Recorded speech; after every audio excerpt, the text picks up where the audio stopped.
That question, deceptively simple, opens a doorway into one of the most extraordinary urban environments the ancient world ever produced.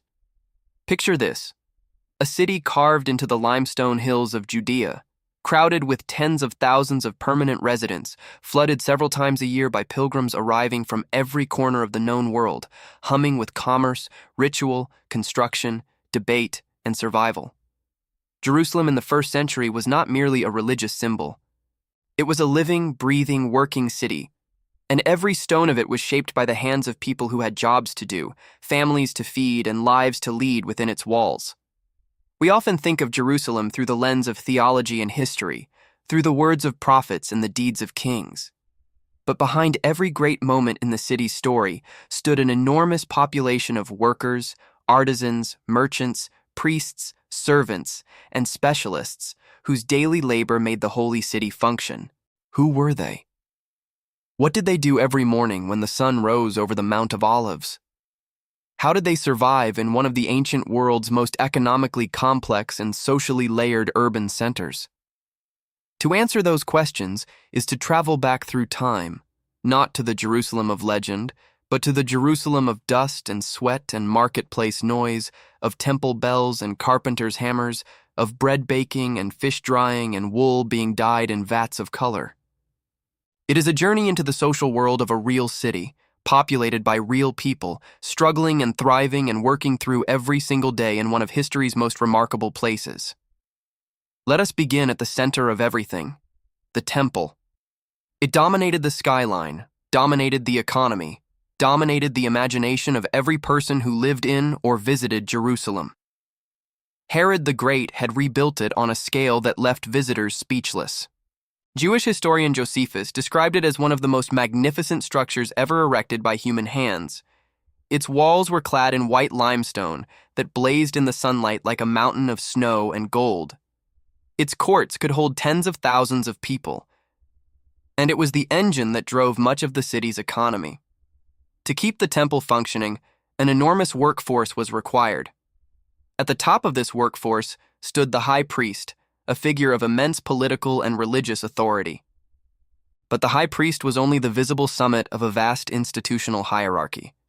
Below him served a class of chief priests, men who managed the temple's various administrative departments.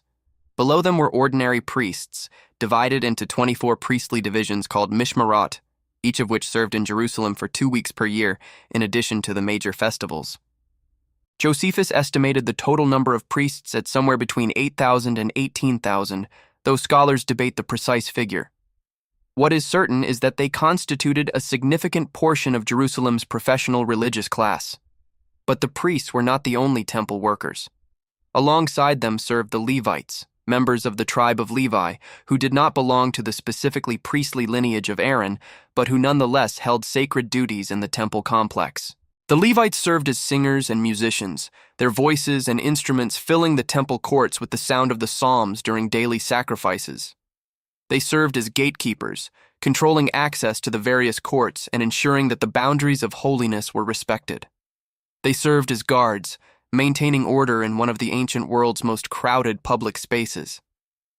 They carried temple vessels, assisted in the preparation of offerings, and performed the 1,000 practical tasks that kept the institution running from sunrise to sunset every day. To work in the temple as a Levitical singer was to belong to a hereditary guild of professional musicians. These were not amateurs who happened to have religious enthusiasm. They were trained from childhood in the performance of sacred repertoire, in the mastery of instruments including lyres, harps, cymbals, and trumpets, in the coordination of complex choral arrangements that accompanied the morning and evening sacrifices and the special liturgies of Sabbaths and festivals.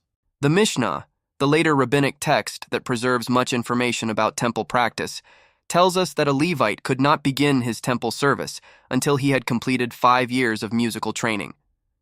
This was a profession requiring serious technical skill and lifelong dedication. The temple also required a substantial administrative staff beyond the priests and Levites. Treasury officials managed the enormous quantities of money and goods that flowed into the temple, from tithes, donations, and the half-shekel tax paid by every adult Jewish male throughout the world. The temple treasury in the 1st century was one of the wealthiest institutions in the entire Roman Empire. It served not only religious functions, but economic ones as well, functioning in some respects like a bank, holding deposits from individuals and communities, and providing financial stability to the city as a whole. Managing these resources required officials with expertise in accounting, record-keeping, and financial administration, skills that placed temple treasury workers among the most educated professionals in the city. Beyond the human staff, the temple required a continuous supply of animals for sacrifice, wood for the altar fires, incense for the inner sanctuary, flour and oil and wine for the grain offerings and libations, salt for the sacrifices, and water in enormous quantities. All of this had to be sourced, transported, inspected, stored, and distributed. This supply chain created employment for dozens of specialized roles. There were inspectors who examined animals brought for sacrifice to ensure they were without blemish, a responsibility requiring genuine veterinary knowledge and the authority to approve or reject offerings that pilgrims had sometimes traveled hundreds of miles to present. There were wood choppers whose families had hereditary responsibility for supplying the altar with the right kinds of wood, properly seasoned and split to the correct dimensions. There were incense makers, a family or guild whose precise recipe for the temple's sacred incense was a jealously guarded secret passed from generation to generation. The incense makers deserve a moment of attention because they illustrate something important about how professional knowledge worked in ancient Jerusalem. The Mishnah records the name of a family called Avtinas, who had exclusive responsibility for preparing the temple incense. This family reportedly kept its recipe secret even from other Jews, which later rabbis criticized as excessive and antisocial. But the Avtinas family's behavior was entirely rational from a professional standpoint. Their expertise was their livelihood, their status, their identity. The secret formula was not merely a religious mystery. It was a trade secret, protecting the family's economic position in exactly the same way that guilds in medieval Europe would later protect their specialized knowledge. Similar dynamics operated throughout Jerusalem's professional world. Knowledge was power. Expertise created social position. And in a city whose economy was so heavily shaped by the temple, religious expertise and economic advantage were deeply intertwined. Step outside the temple walls and you enter the broader world of Jerusalem's commercial life. The city's marketplace districts were among its most vibrant spaces. Ancient sources refer to various market areas within Jerusalem, including a general market, a wool market, a cattle market, and a market for baked goods. These were not abstract designations. Each referred to a specific physical location where a specific category of goods was sold, where merchants had established stalls and relationships and reputations built over years or decades. The merchants of Jerusalem operated in a complex commercial environment shaped by Jewish law, Roman administrative requirements, local custom, and the extraordinary diversity of their customer base. On any given day, a Jerusalem merchant might sell to a local family purchasing their weekly provisions, to a pilgrim from Alexandria or Babylon who needed supplies for the journey home, to a temple official buying in bulk for institutional use, or to a Roman soldier spending part of his military salary in the local economy. Each of these customers came with different needs, different expectations, different languages, and different cultural frameworks for understanding what a fair transaction looked like. This diversity created a need for cultural and commercial sophistication among Jerusalem's merchant class. Many merchants would have been at least functionally multilingual, able to conduct business in Aramaic, Greek, and perhaps some Latin and Hebrew. Josephus tells us that Greek was widely spoken in Jerusalem in this period, particularly in commercial contexts.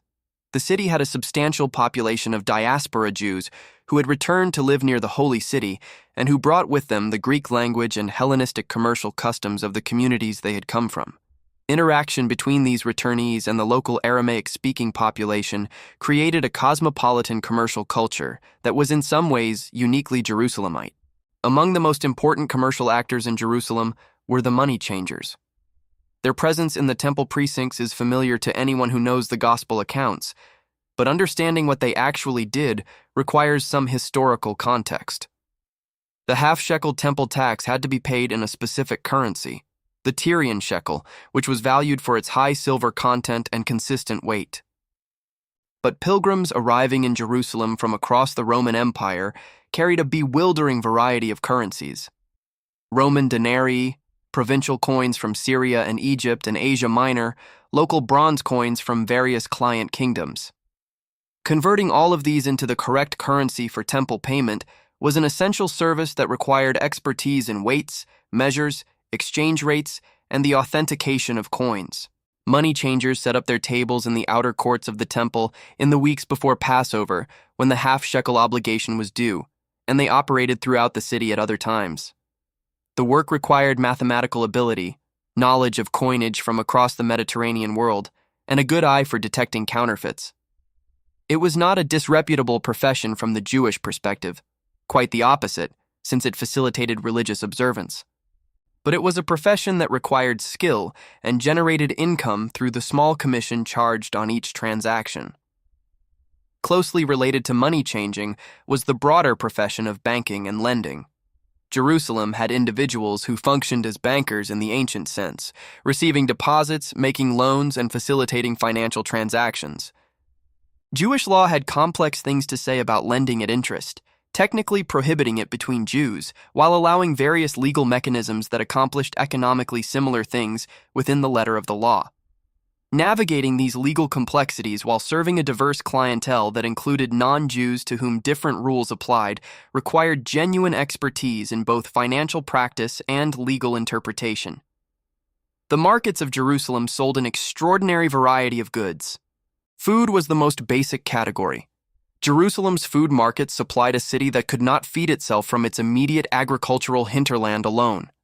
The city's limestone hills, while not without fertility, could not produce enough grain, olive oil, or other staples to feed a population that swelled enormously during festival seasons. Food came in from the surrounding villages and the broader agricultural region of Judea, from the fertile lowlands of the Shephelah, from the Jordan Valley, and through long-distance trade networks that connected Jerusalem to the wider Mediterranean economy.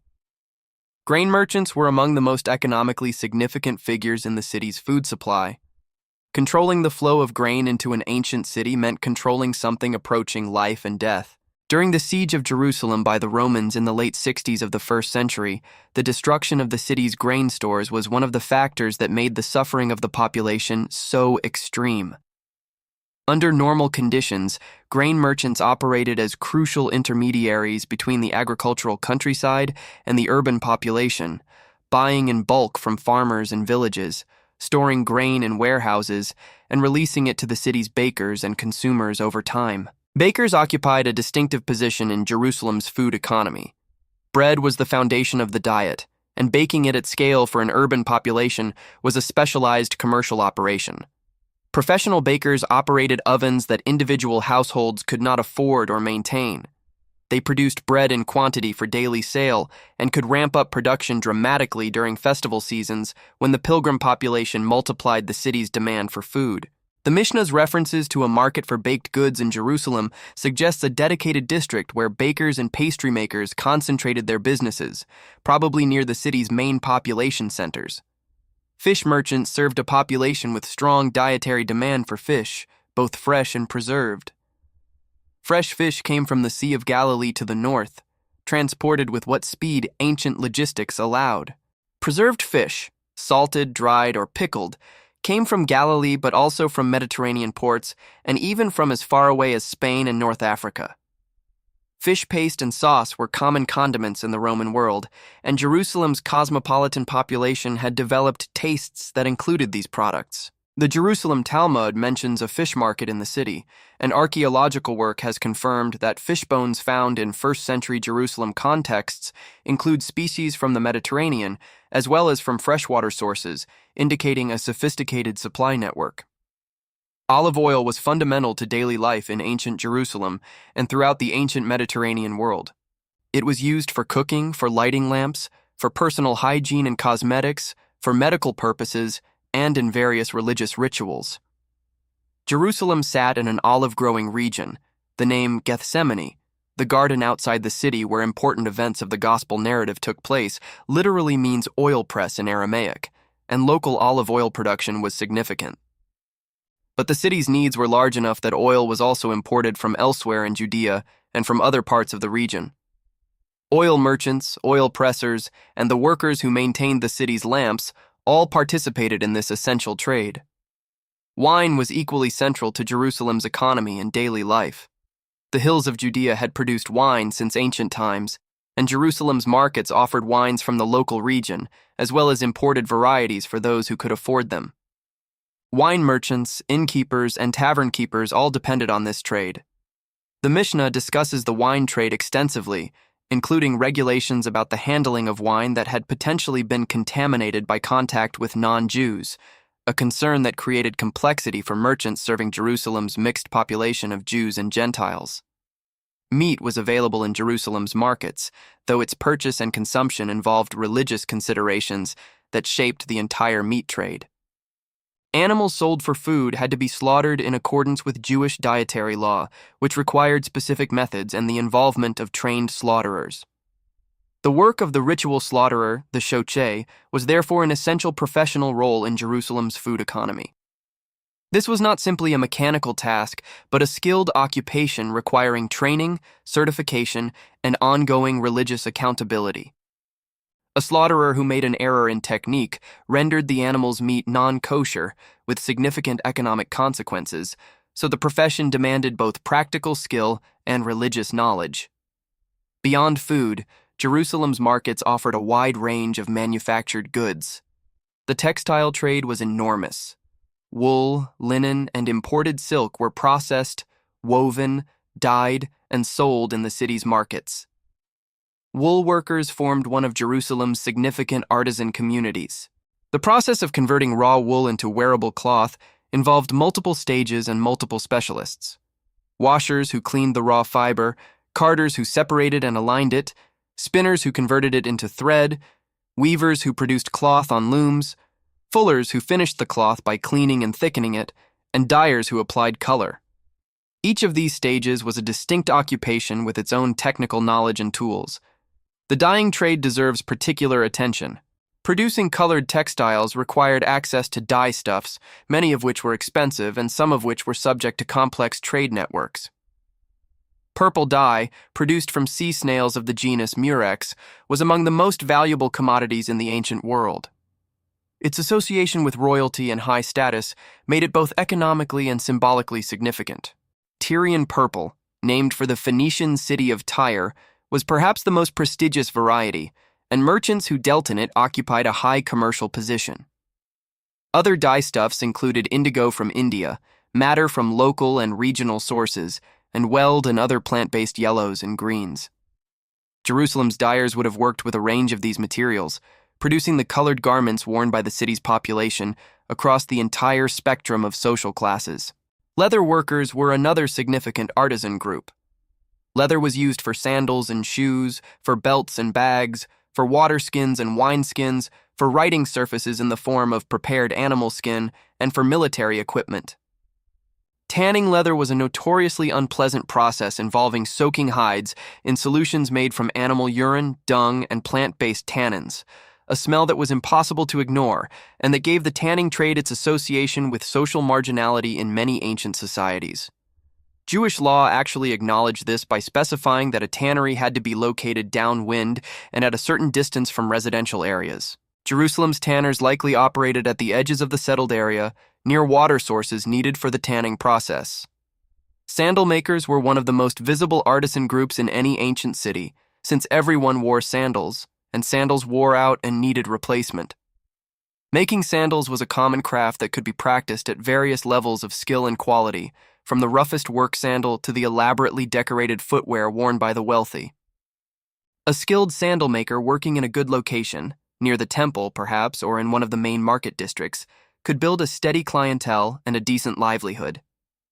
The basic tools were simple: a knife for cutting leather, an awl for punching holes, needles and thread for stitching.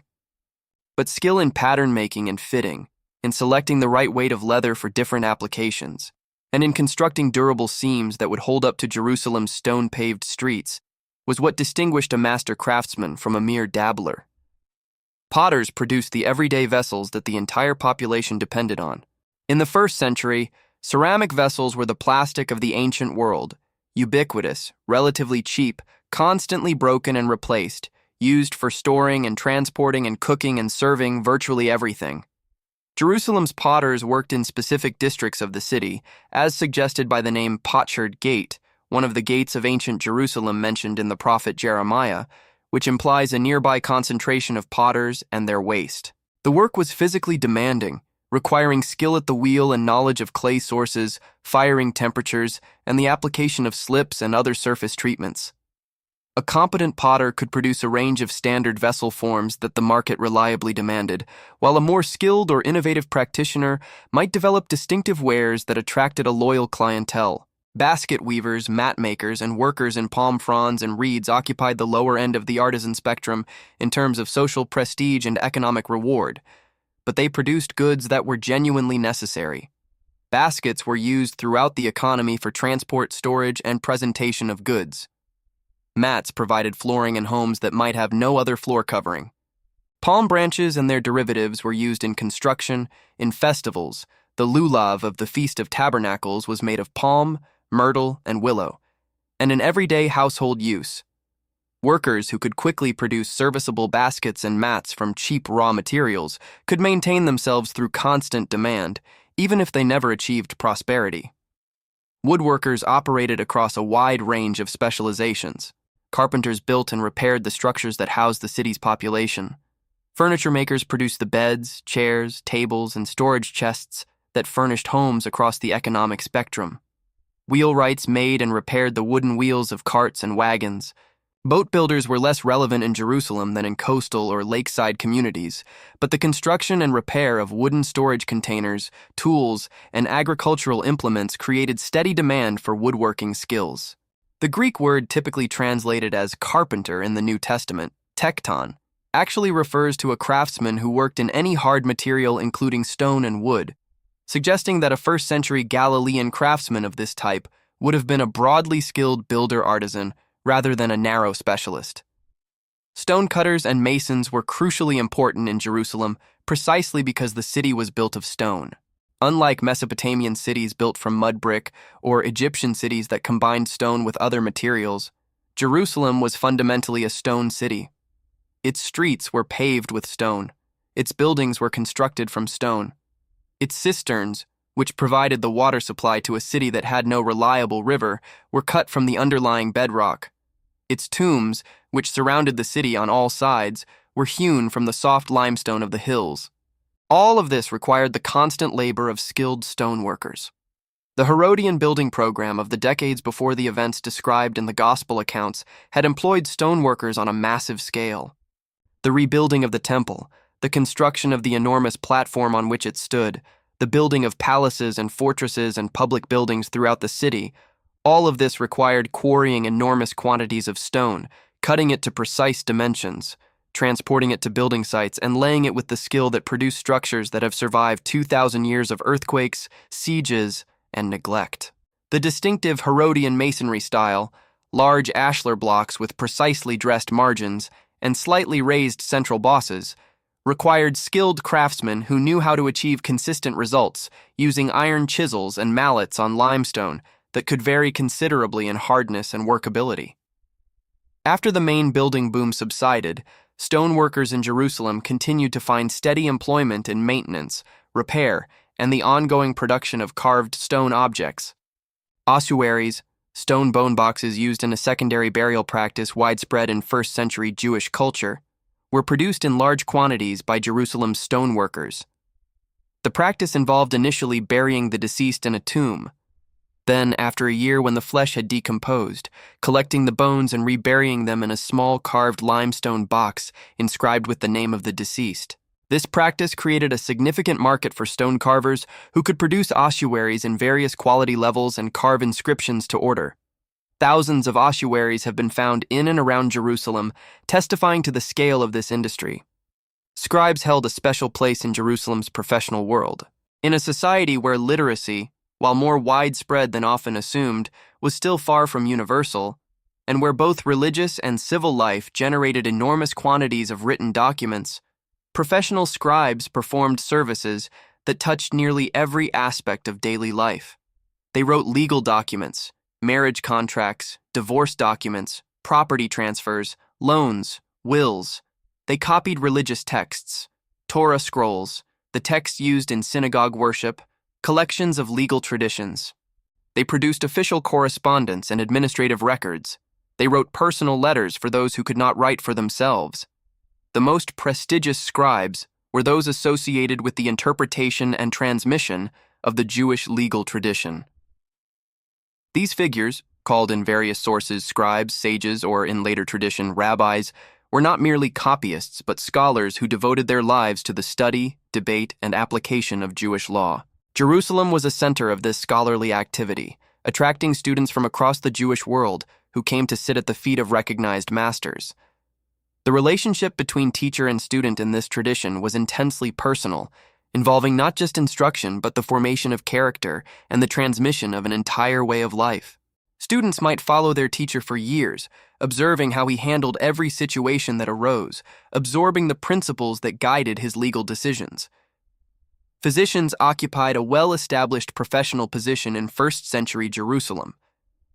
Ancient Jewish society had a complex attitude toward medicine. On one hand, the Torah's framework of understanding health and illness, as related to divine will, meant that the ultimate recourse in serious illness was prayer and religious action. On the other hand, the practical wisdom of the ancient Near East had accumulated over centuries a substantial body of medical knowledge, and Jewish tradition came to affirm that seeking medical treatment was not a failure of faith, but a legitimate use of the resources God had provided. The Talmud would later quote the phrase, "Physician, heal yourself," in a way that implies physicians were recognizable professionals in the community, and Ben Sira's wisdom text, written before the 1st century but well known in it, included a long passage affirming the legitimacy and importance of physicians. Jerusalem's physicians would have had access to a range of medical traditions. The Greek medical tradition, increasingly systematized through the work of Hippocratic writers and later Galen, was widely disseminated throughout the Hellenistic world. Egyptian medical tradition, with its own sophisticated herbal pharmacology, was also influential in the region. Local Judean folk medicine added its own layer of practice. A physician in 1st century Jerusalem might draw on all of these traditions, using herbal remedies, dietary intervention, physical manipulation, and ritual elements in combination. The production and sale of medicinal herbs and pharmaceutical preparations was a distinct commercial sphere connected to but separate from medical practice. Herb sellers and apothecaries maintained stocks of dried plants, resins, minerals, and prepared compounds for medicinal and other uses. The same materials that served medicinal purposes often served culinary, cosmetic, and ritual ones as well. The aromatic spice trade was therefore not merely a luxury business, but a commercially diverse one, serving multiple markets simultaneously. Among the most prosperous merchants in Jerusalem were those involved in the long-distance trade in luxury goods. Jerusalem sat at the intersection of trade routes connecting the Mediterranean world to Arabia and beyond. Spices, incense, perfumes, exotic dyes, and other high-value goods flowed through the region's trade networks. The frankincense and myrrh of southern Arabia, the cinnamon and cassia from further east, the balsam produced in the Jordan Valley, which was among the most prized aromatics of the ancient world, all of these passed through or near Jerusalem, creating opportunities for merchants who could navigate the complex logistics and relationships of long-distance commerce. The balsam trade deserves special mention because it represented one of Jerusalem's and Judea's most distinctive economic advantages. Balsam, called in Greek opobalsamum, was produced only in certain areas of the Jordan Valley near Jericho, and its oil was extraordinarily valuable. Pliny the Elder described it as the most precious product of the East. It was used in perfumes, in medicine, and as a general luxury commodity. The Roman administration recognized its value and treated the balsam groves as a strategic resource. Control of this trade brought wealth to those connected with its production and distribution. Innkeepers and those who provided hospitality services constituted another important professional category. Jerusalem's role as a pilgrimage city meant that 3 times a year, at Passover, Shavuot, and Sukkot, the city received enormous influxes of visitors who needed accommodation, food, water, and guidance. Jewish law and custom placed great emphasis on hospitality, and there were traditions of private families hosting pilgrims as a religious obligation. But the scale of Jerusalem's festival crowds exceeded what private hospitality alone could accommodate. Professional innkeepers, those who rented rooms and provided meals and stabling for animals to paying visitors, filled the gap. The Talmudic tradition suggests that Jerusalem's residents were generally expected to make their homes available to pilgrims during festivals, and that they were not supposed to charge rent in the usual commercial sense, though gifts were accepted. But this idealized picture probably represented one end of a spectrum of hospitality arrangements that included fully commercial operations at the other. In any case, those who provided accommodation and food to pilgrims were performing an economically significant service, and the festival seasons represented their most important periods of business. Guides and interpreters served the city's numerous visitors, many of whom arrived speaking languages other than Aramaic and knowing little of Jerusalem's geography, religious customs, or institutional landscape. A pilgrim arriving from Rome or Alexandria might speak Greek but have no Aramaic, might be unfamiliar with the specific protocols of temple worship, might not know where to purchase the animals needed for sacrifice, or how to find the accommodation pre-arranged through a community contact. Knowledgeable locals who could navigate all of these needs on a visitor's behalf provided a genuinely valuable service. The role of interpreter was particularly important in a city where multiple languages coexisted. Aramaic was the primary spoken language of most of Jerusalem's permanent Jewish population. Hebrew remained the language of religious texts and formal religious speech, and educated Jews maintained literacy in it. Greek was spoken by a significant portion of the population, especially those with diaspora connections or commercial dealings with the wider Mediterranean world. Latin was the language of Roman administration and the military. A person fluent in several of these languages could command premium rates for interpretation services in legal, commercial, and religious contexts. The legal profession, in a form adapted to Jewish rather than Roman frameworks, was represented in Jerusalem by those knowledgeable in Jewish law. The Sanhedrin, the highest Jewish judicial body, sat in Jerusalem and handled the most serious cases. But ordinary legal disputes were handled at various levels of local courts, and individuals knowledgeable in the interpretation of Jewish law served as advocates, advisors, and judges in these proceedings. The distinction between judge, legal scholar, and religious teacher was not sharp in this tradition. The same expertise that qualified a person to decide a legal case also qualified them to interpret scripture and instruct students. Roman administration added another layer of legal and administrative personnel to the city's professional landscape. Jerusalem was the seat of the Roman prefect or procurator during major festivals and times of potential unrest, though the usual administrative headquarters was at Caesarea Maritima on the coast. Roman administrative staff, clerks, tax collectors, record keepers, and various officials were present in the city and participated in its economic life. Tax collection was a significant Roman administrative function that affected nearly every economic actor in the city. The system of tax farming, whereby the right to collect taxes in a given area was sold to the highest bidder who then collected what he could, created a class of tax collectors whose relationship with the Jewish population was typically one of mutual tension. Tax collectors, known in the gospel accounts as publicans, occupy an interesting professional niche. They were mostly Jews who worked within the Roman tax system, collecting the tolls, customs duties, and other levies that the Roman administration imposed on commerce and movement. The profession was well compensated. The opportunity for personal enrichment through the collection system was real, whatever the official regulations, but socially stigmatized within Jewish society. Tax collectors were seen as collaborators with foreign rule, as people who placed financial advantage above communal solidarity, as individuals whose professional activities put them in constant contact with non-Jews and non-kosher contexts in ways that compromised their religious observance.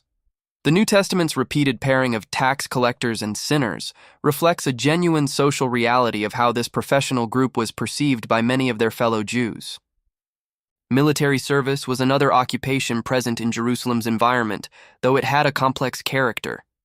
The Roman legions that occupied Judea were mostly stationed elsewhere, at Caesarea, at various strategic points throughout the province, but a garrison was maintained at the Antonia fortress adjacent to the Temple Mount. Roman soldiers, mostly non-citizens from provincial auxiliary units rather than Italian legionaries, were a visible presence in the city, particularly during festivals when their numbers were reinforced to manage the crowds. Jewish military service took a different form in this period, since Jews had been integrated into various military forces throughout the Hellenistic period, but the specific conditions of Roman rule in Judea meant that there was no regular Jewish army. Herod the Great had maintained his own military forces, including non-Jewish mercenaries, and his successors had limited military establishments. The temple had its own police force, the Temple Guard, who were Jewish and answered to the temple authorities rather than to Rome. This force maintained order in the temple precincts, managed crowds, and handled the routine law enforcement within the sanctuary complex. Household servants and slaves were present throughout Jerusalem's social landscape, but their status and conditions varied enormously. Jewish law had detailed provisions regarding the treatment of Jewish slaves. The term slave in the Hebrew tradition covered a range of conditions from debt servitude that had strict time limits and specific protections to more permanent conditions, and the treatment of non-Jewish slaves who had fewer protections.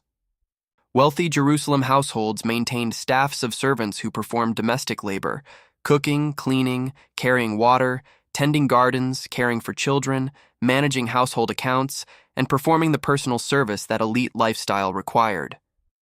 The carrying of water deserves a moment of attention as an occupation in its own right. Jerusalem's water supply was a perennial challenge.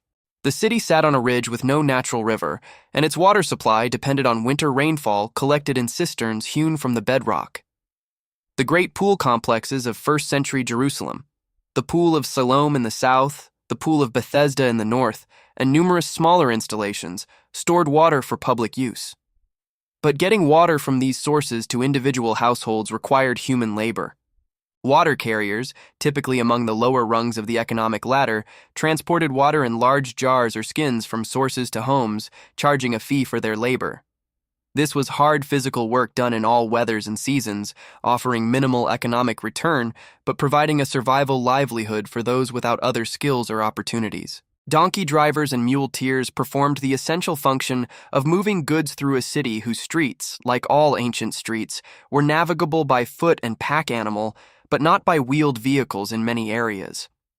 Goods arrived in Jerusalem and needed to be moved from gates and markets to storage points and from storage to consumers. The pack animals that made this possible required handling, feeding, watering, and expertise in loading and management. Those who owned and operated pack animals occupied a middling economic position, not wealthy but not without resources, since an animal was a significant capital investment. The muleteers and donkey drivers of Jerusalem formed part of the transportation infrastructure that kept the city's commerce moving. Construction workers were a significant element of Jerusalem's population through much of the first century. The great Herodian building projects of the preceding decades had drawn large numbers of skilled construction workers to the city, and while the main temple construction was effectively complete by the time of the events described in the Gospels, secondary work continued. The sources tell us that when the temple was finally declared complete around 63 CE, the cessation of construction threw 18,000 workers out of employment in the city, a figure that, even if exaggerated, indicates the enormous scale of the construction workforce that had been sustained. These workers included not just the skilled stonecutters and masons already mentioned, but also a range of less specialized laborers who did the physical work of moving materials, mixing mortar, and performing the tasks that required muscle rather than craft expertise. The distinction between skilled artisans and unskilled day laborers was economically and socially significant. Day laborers, those who gathered each morning in public spaces hoping to be hired for whatever work was available that day, lived at the edge of economic precarity in a way that craftsmen with established skills and clienteles did not. The New Testament parable of workers hired at different hours of the day to work in a vineyard reflects a real social institution. The daily labor market, where the desperate competed for the work that would pay for that day's bread. The agriculture that supplied Jerusalem extended into the city's immediate environs and created employment for those who worked the terraced hillsides, orchards, and kitchen gardens that supplied some of the city's food needs. Within easy walking distance of the city walls, farmers cultivated olives, grapes, figs, pomegranates, and vegetables. The agricultural calendar shaped the rhythm of the city's life alongside the religious calendar. Indeed, The two were deeply intertwined, since the three pilgrimage festivals were all connected to agricultural seasons. First fruits brought to the temple at Shavuot, the harvest Thanksgiving of Sukkot, the spring planting season coinciding with Passover, all of these connected the city's religious life to the agricultural world that sustained it. Shepherds grazed their flocks on the hills around Jerusalem, both supplying the city's meat markets and providing the enormous numbers of animals required for temple sacrifice. The paschal lamb slaughtered at Passover alone required tens of thousands of animals, since every Jewish household or group of households that participated in the festival needed one.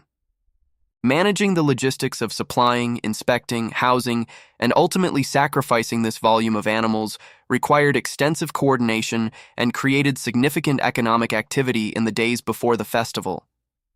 Education, in the form recognized by first-century Jewish culture, was provided by teachers who operated at various levels. Elementary education in reading the Torah was conducted at the level of the synagogue, where a teacher might instruct the community's children in the basics of Hebrew literacy and scriptural knowledge.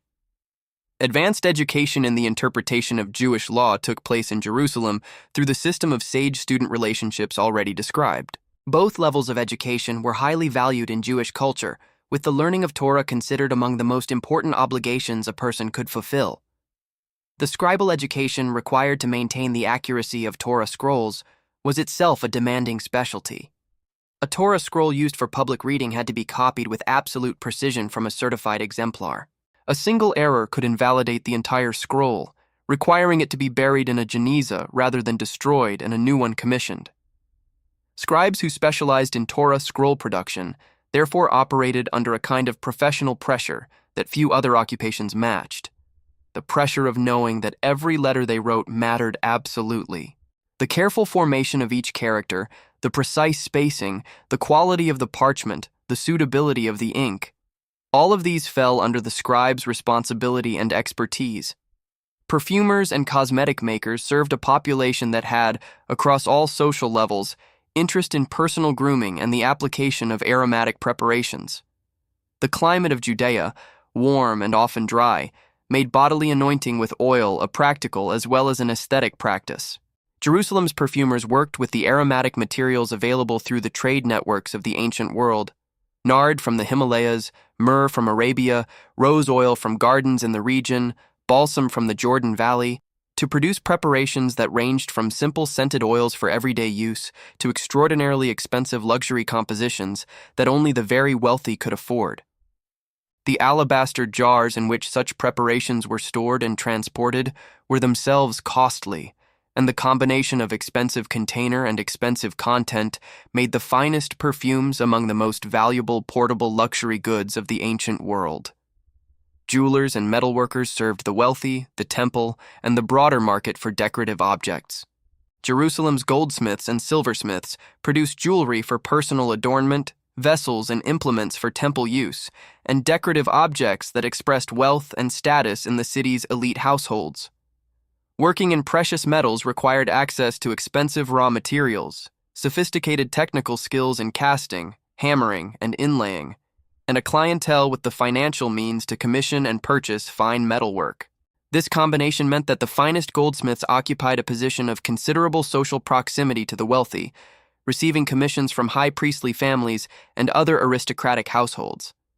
Iron workers and bronze workers served a broader market with more everyday products. Iron tools, hoes, plows, hammers, chisels, knives, needles were fundamental to nearly every trade and occupation. Bronze was used for coins, for cooking vessels, for decorative objects, and for various hardware items. Smiths who could work these metals competently found steady demand throughout the city. The forge was a familiar urban institution, and the rhythmic sound of a hammer on metal was part of the acoustic landscape of Jerusalem's working neighborhoods. Lamp makers produced one of the most essential and universally needed objects in daily life. The olive oil lamps that lit every home, workshop, and public space in ancient Jerusalem were ceramic objects of modest size but constant necessity. No family could function without lamps, and no lamp lasted forever. The demand for replacement lamps was therefore continuous, and the making of lamps was a high-volume, relatively low-margin craft operation.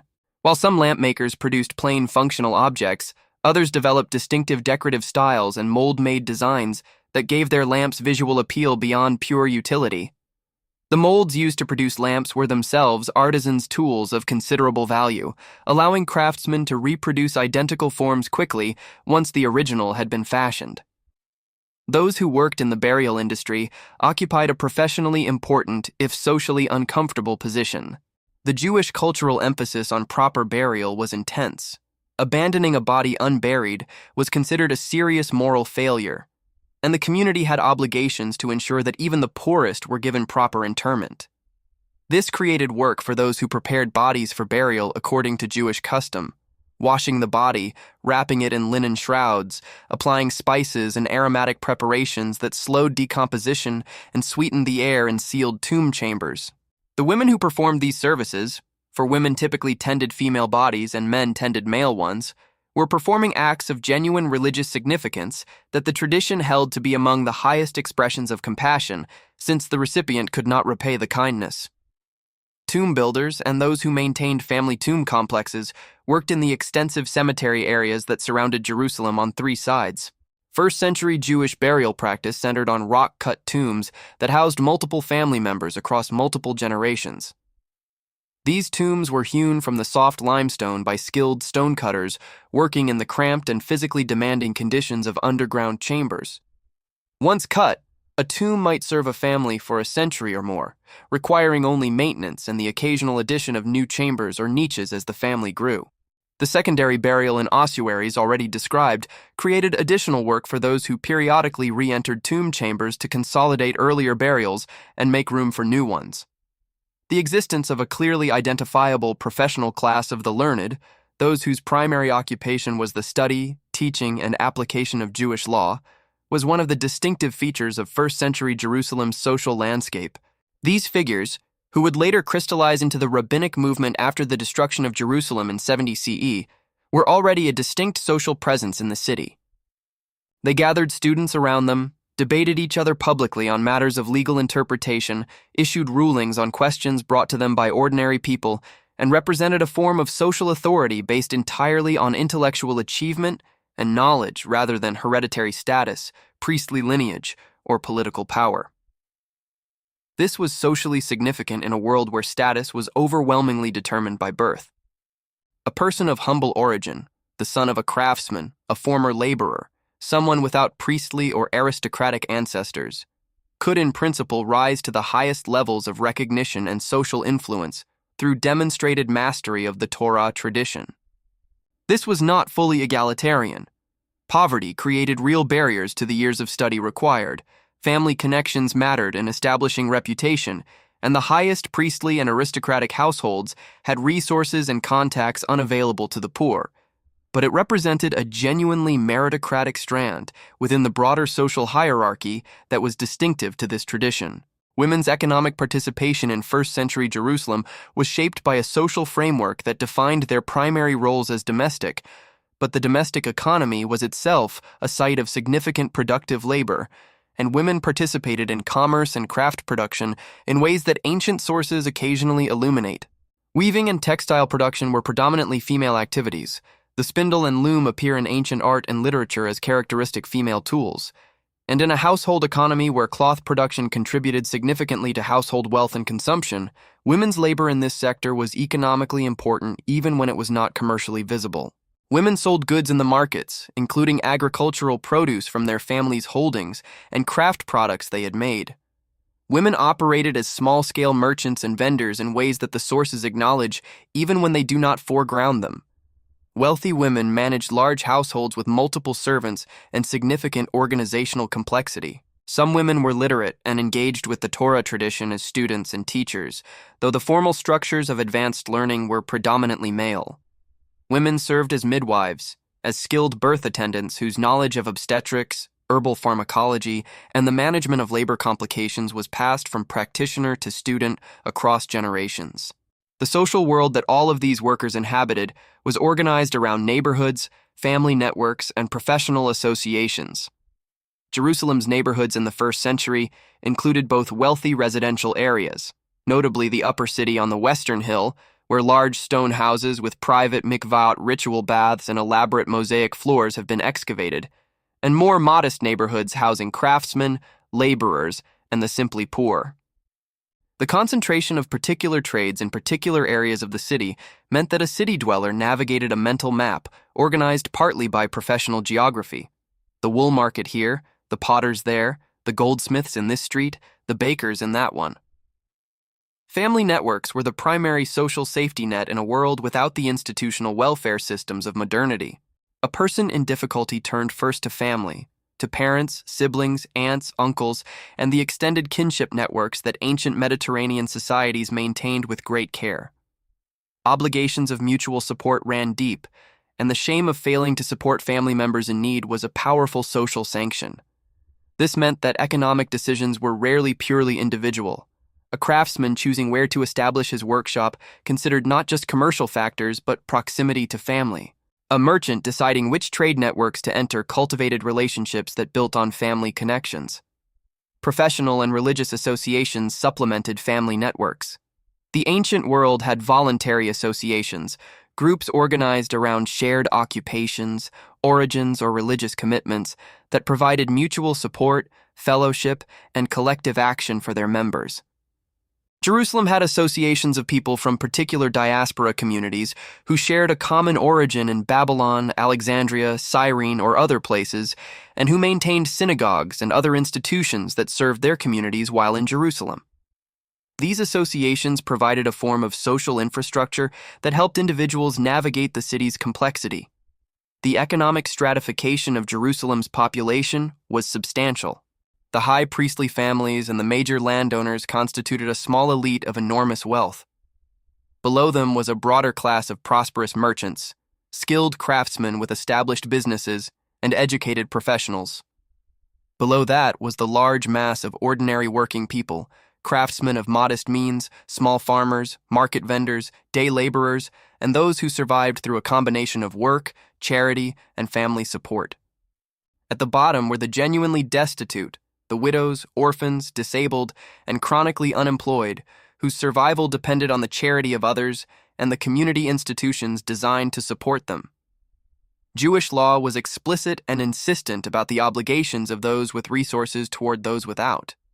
The Torah commanded leaving portions of harvests for the poor, the corners of fields, forgotten sheaves, fallen olives, and grapes. The temple collected funds that were distributed to the poor.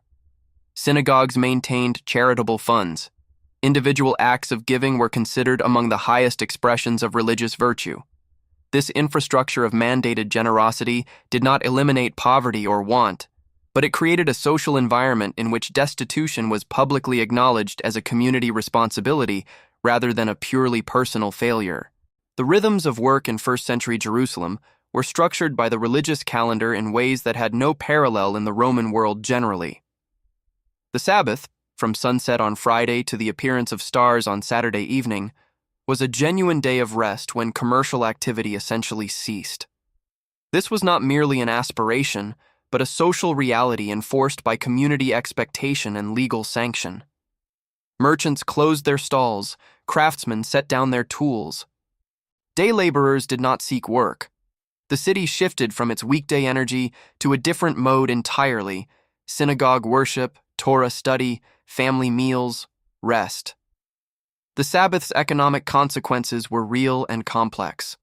A craftsman lost 1/7 of his potential working hours to Sabbath rest, which meant either working more intensively in the remaining 6 days or accepting a lower economic output than a non-Sabbath observing competitor might achieve.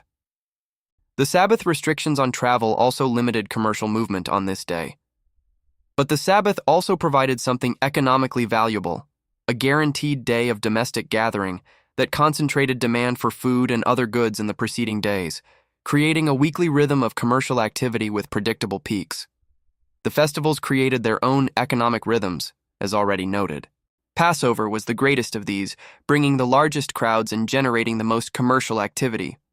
But Shavuot and Sukkot were also significant, and the minor festivals and fast days scattered through the year each had their economic dimensions. The festival economy was one of Jerusalem's most distinctive economic features, separating it from ordinary provincial cities and connecting it to the worldwide Jewish community whose members contributed to its prosperity through the temple tax, through pilgrim spending, and through charitable donations. The destruction of Jerusalem in 70 CE by the Roman forces under Titus would erase this entire world. The temple would be demolished, its treasures carried to Rome, its priestly and Levitical workforce scattered. The city's population would be drastically reduced through death, enslavement, and flight. The festival economy would collapse with the end of temple worship. The long-distance trade network centered on the city would redirect to other nodes. The professional classes whose livelihoods depended on the temple's functioning would have to reinvent themselves entirely. But the world that ended in 70 CE had been, for the centuries of its existence, an extraordinarily rich and complex one. The workers of Jerusalem, its priests and scribes, its merchants and craftsmen, its physicians and musicians, its shepherds and water carriers, had together built and maintained one of the ancient world's most remarkable urban civilizations.